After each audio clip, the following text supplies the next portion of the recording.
Hi there, it's Christy with the Chirp YouTube channel. One topic that viewers never tire of is sensory issues, sensory processing, sensory integration, sensory strategies. All of these things need a lot of discussion because the topic is big and complex, and because it seems to be very common for our young kids today to have issues in the area of sensory processing. I'm going to do another video on this topic, and you're lucky it's today.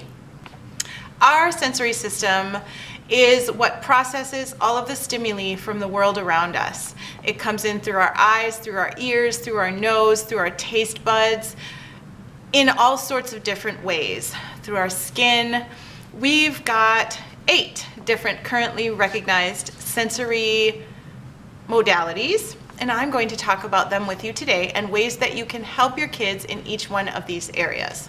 A sensory processing disorder is when the body doesn't process the information coming in from one of these channels, or more than one of these channels, or all of these channels, in an appropriate way, and it leads to a challenge for the person. Sometimes the body is too sensitive, which we call hypersensitive. Sometimes the body is not sensitive enough, and we call this hyposensitive. Sometimes the body can be oversensitive in one area and undersensitive in another area, maybe even at the same time. This makes the issue very complex, but it's well worth taking a look at because so many of our kids need assistance and support with their sensory processing needs.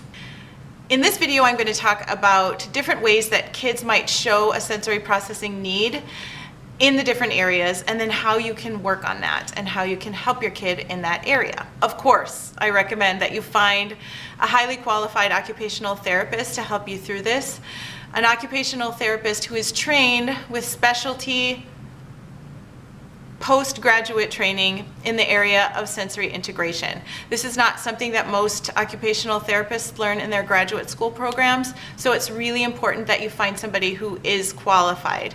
I will put some links to different resources down below so that you can check them out. Let's start with our tactile sense. This is the sense of touch, the sensory input that comes in through the skin. Pay attention to if your child is avoiding certain textures or seeking certain textures, or certain types of touch, or certain substances. A child with difficulty in this area may refuse to wear socks. I did not like socks. May spend ages trying to adjust a shirt due to an itchy tag or difficult seams, or might refuse to eat mushy foods or too crunchy foods. Many children who are called picky eaters actually have sensory issues and have difficulty with certain stimuli, and they need help overcoming that before they can expand to a wide range of foods. If your child is hypersensitive to touch, the best way to help is by gently exploring, we call this exposure therapy, a wide range of textures and different substances with your child in a non-threatening and a fun way. If your child can only handle 10 seconds of putting her hand in some sticky goo, then maybe tomorrow you try it and it's 10 seconds. We just slowly increase the amount of time that the child can spend doing something that isn't especially pleasant. Same deal with food. Even though food is a huge issue, and I can't address your food issue with your child through the internet, I can provide you with resources, and one of the best ones is called Just Take a Bite, and it's a great book available on Amazon, and I'll put a link to it in the box down below. But once again, it's a matter, in a lot of cases, of exposure therapy. Of course, with food, we want to make sure there's nothing else serious going on that's preventing your child from eating well. So please see your doctor and make sure that you're doing all you can so that your child can be healthy. And in the meantime, start exploring different textures. Start exposing your child to lots and lots of different healthy foods in different ways. Maybe she doesn't like them steamed, maybe she will like them baked. Maybe she will paint with the carrot and sniff a carrot and draw on her face with a carrot, and then maybe she'll be willing to eat the carrot after she has explored it in lots of other ways. Be creative. The second one is smell and taste. We're going to kind of combine these together because they are very similar. If your child is oversensitive to smell and taste, They probably will go together, and they will probably be something that makes him avoid certain foods in certain situations. Talk about this with your kid. Talk about how far away he can smell a certain offensive smell. Talk about how tiny of a bite he can take before he tastes that particular ingredient that he doesn't really like. Talk about how we keep on trying things, and usually they become a little bit less icky to us if we try them over a long period of time. Keep in mind that children need repeated introduction to foods, especially before they are going to accept it, and then definitely before they're going to like it. We all have stories about foods that we hated as kids that now we love because we were able to get used to it and therefore come to like it. Kids are natural born conservatives. They would prefer to stick with what they know, but we can't just let them eat bland, mushy foods and applesauce for the rest of their lives. They really do need to expand so that they can have a wide, healthy diet. Keep exposing your child, is what I'm saying, to the stimuli they don't like in increasing doses, but turn up the difficulty very, very slowly, so perhaps they don't even notice. With smell and taste, especially smell, try playing with different smells. Start by playing with ones that are very interesting. This is especially helpful if your child seems to crave additional smells. If your child is always smelling people's feet, or wants to smell your armpit, or really likes the smell of a dirty dog, or some weird things like that, it might mean that your child needs more input in the area of the nose, in the area of smell. In which case, put essential oils on cotton balls, use spices, play games with different strongly scented things, natural things. Don't use artificial scents because they can be harmful, but things like essential oils, especially the natural ones like lemon and lime and orange and tea tree, even peppermint, spearmint. Try spices like cloves, cinnamon, even something slightly more spicy like peppers of some kind. Try different fruits and vegetables. See how many different things your child can identify using his nose. And if your child needs more input in the area of taste, do that here as well.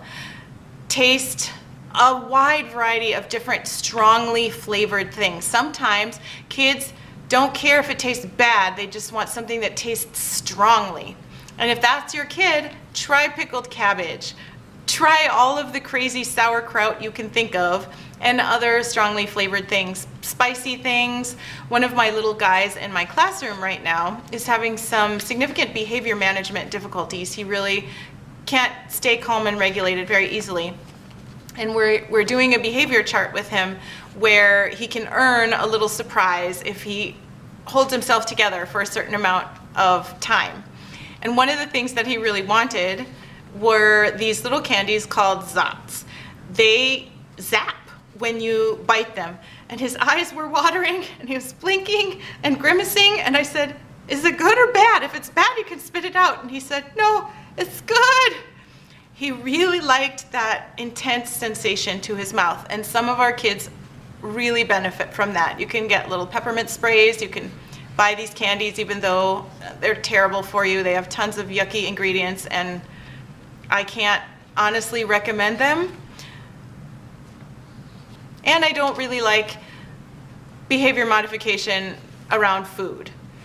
I'm hoping something else is going to work for this kid because I don't really want to have a huge bag of artificially flavored candy in my classroom.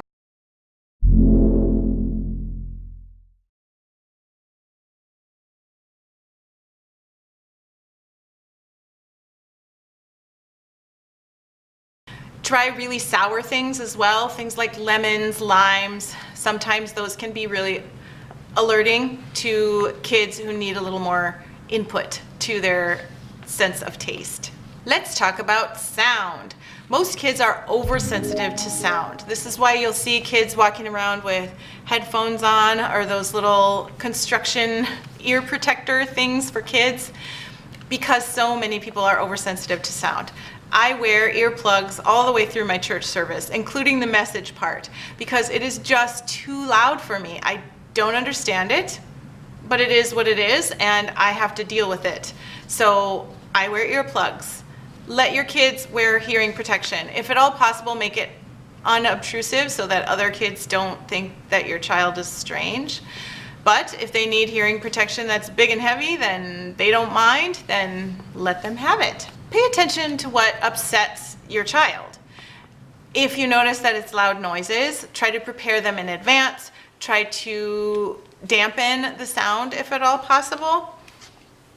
Sometimes a tantrum or hands over their ears or screaming to drown it out can occur just because it's a noisy environment. I have one little kid right now in my classroom who starts hitting other kids when it's too noisy in our classroom. He will actually shout, "Everybody be quiet, you're too noisy." He called us all chatterboxes the other day, which was adorable, but which also was a cry for help. And unfortunately, I can't keep my classroom quiet because I have other kids in there and sometimes they're noisy. So we have to do what we can. I do have headphones in my classroom and he does like those. Try adding some nature sounds and ambient music to your classroom or your home. These can be the opposite of the loud, chaotic type of noises. They can really add a sense of peace and harmony to your child. And if sound is a sensitive area for him, then they might really help. Also help your child get used to modulating her vocal volume and getting used to other people. Sometimes other people talk loudly, sometimes other people talk very softly. A lot of our kids have difficulty telling their own volume.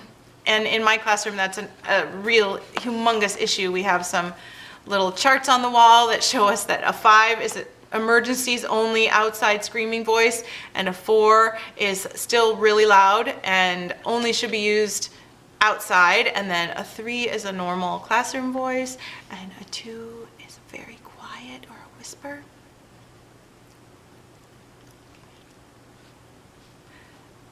Even in spite of having those posters in my classroom, I have one student who's pretty much yelling at the top of his voice all the time. It's really loud sometimes. So it helps to practice. We can talk quietly.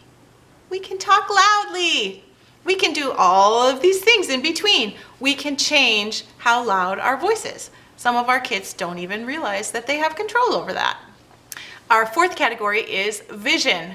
Most kids crave more visual input rather than less, meaning that they are hyposensitive, they need more. In which case, we have lots of different activities that can provide a lot of that visual input. And I have some really good games and equipment that I think you might enjoy seeing that meets these needs. I have a penguin run, and I will put links to all of these down below. A penguin run where the penguins climb up the stairs and then they go down the steps. A little car race that goes back and forth down to the bottom. I have a car race that is automatic where the cars go up a little ramp and then they slide down. There is always the marble run, which is of course everyone's favorite. There's gearation, which spins around and around. These are all very fun activities that kids can definitely benefit from if they need extra input in the visual area. You will know if your kid needs extra input in the visual area because you will see him maybe wiggling his fingers really close in front of his eyes, or driving cars right close to his eyes, like really close to his eyes. You will also see this if kids stand up really close to the TV or if they look at things really closely.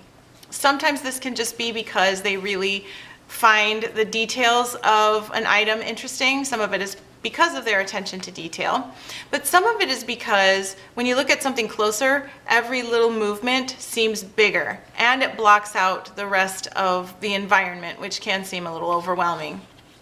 Whatever you can do to bring some of that motion close up and to entertain those eyeballs, the better. Those were our normal senses that you probably learned about in school. The following are senses that are kind of on the new side. We don't normally think of them as being senses, and yet they are.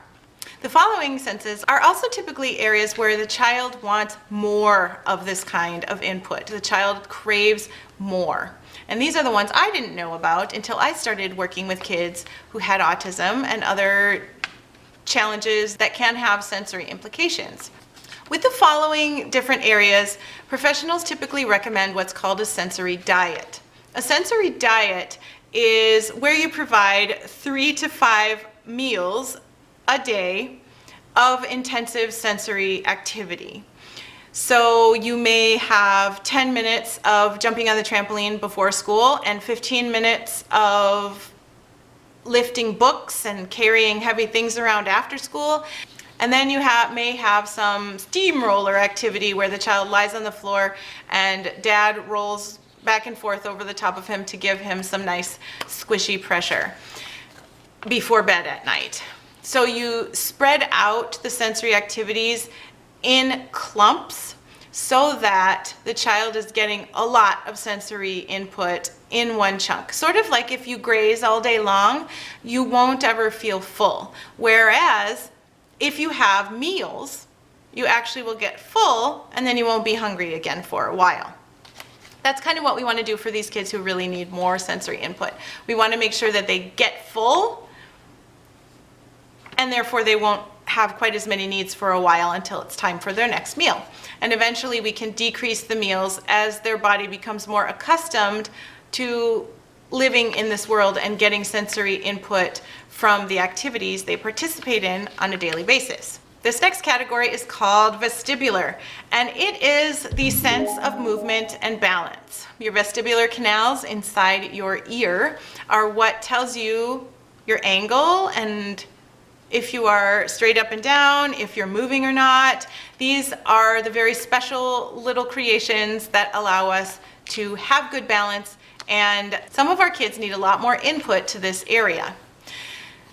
Any way that you can move the child's head through space is going to provide more input to this area. Swinging, sliding, moving from up to down, moving back and forth, moving side to side. All of those activities are really good for vestibular input. You might notice if your kid needs more vestibular input, if she is spinning round and round and round, wrapping himself up in the drapes and then unwrapping, climbing bookcases, moving from low to high, requesting to be held upside down, requesting to be swung through the air, sitting sideways or sitting upside down, hanging backwards off of furniture. These are probably indicators that your child might need more vestibular input. Notice what kind of movement and what kind of position your child naturally gravitates to, and then try to replicate that in an appropriate way.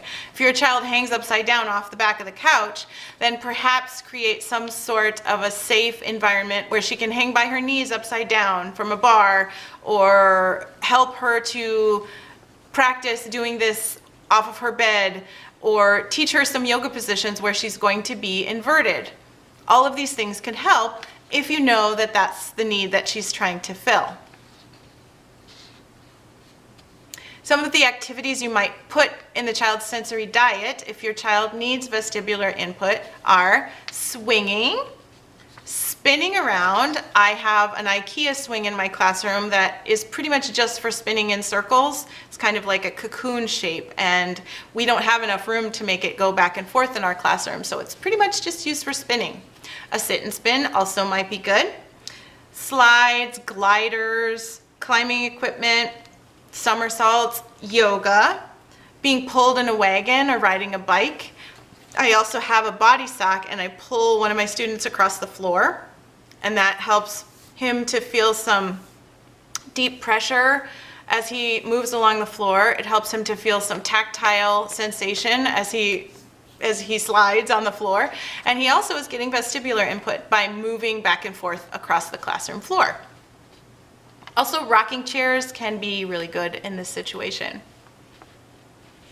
Our next category is proprioception, and this is a sense of the body itself. If we don't feel enough pressure to our joints and our muscles and our ligaments, we don't know where we are in space. We don't know what our limbs are doing.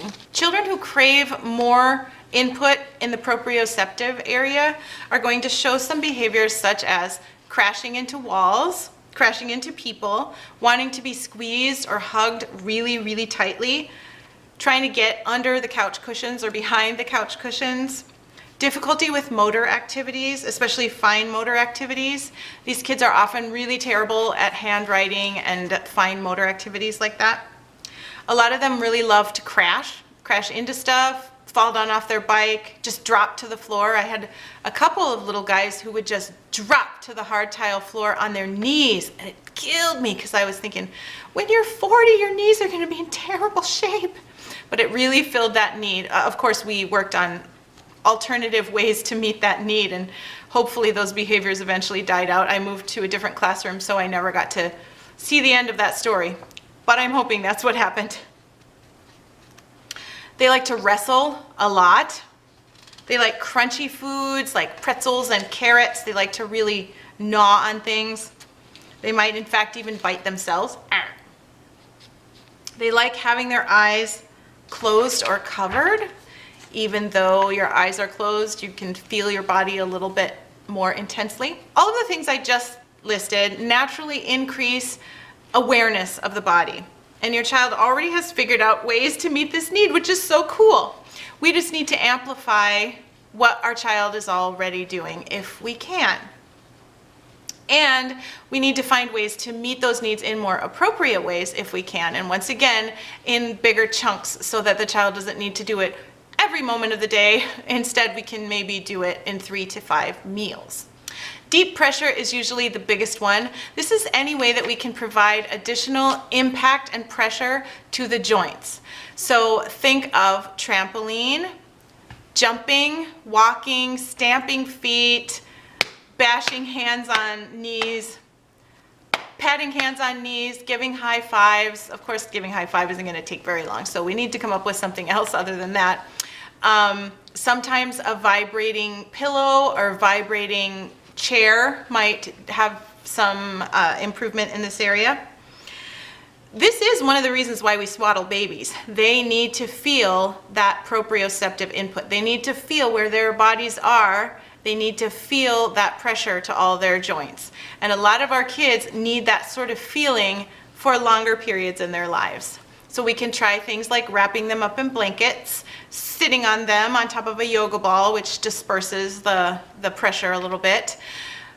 Using a body sock, which allows them to stretch out and feel the pressure in all different directions. Playing the drums. Using weighted vests that are heavy or weighted blankets. Carrying around heavy things. Carrying around a medicine ball is a really good plan. Playing bowling with a medicine ball and some lightweight pins is a great idea. You might even try a steamroller. I had a little nephew, sort of a nephew. It was my cousin's stepson, so not exactly a nephew. But when he was young, he had a lot of sensory issues. Actually, he still has a lot of sensory issues, but he is an adult now, surprisingly. When I first met him, he was 4, and I bonded with him by having him lie down on the floor and then rolling over his back up and down so that he felt that nice sense of deep pressure. There is one more sense that we don't talk about, and this one is rather new, and it is the sense of interoception.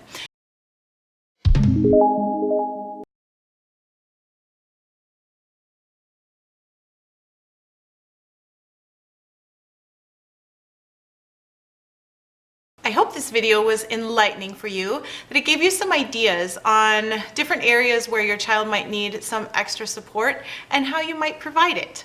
Leave comments and questions down below, or you can email me, of course, and I will answer as best I can. I hope you have a wonderful day, and I'll see you in my next video. Bye!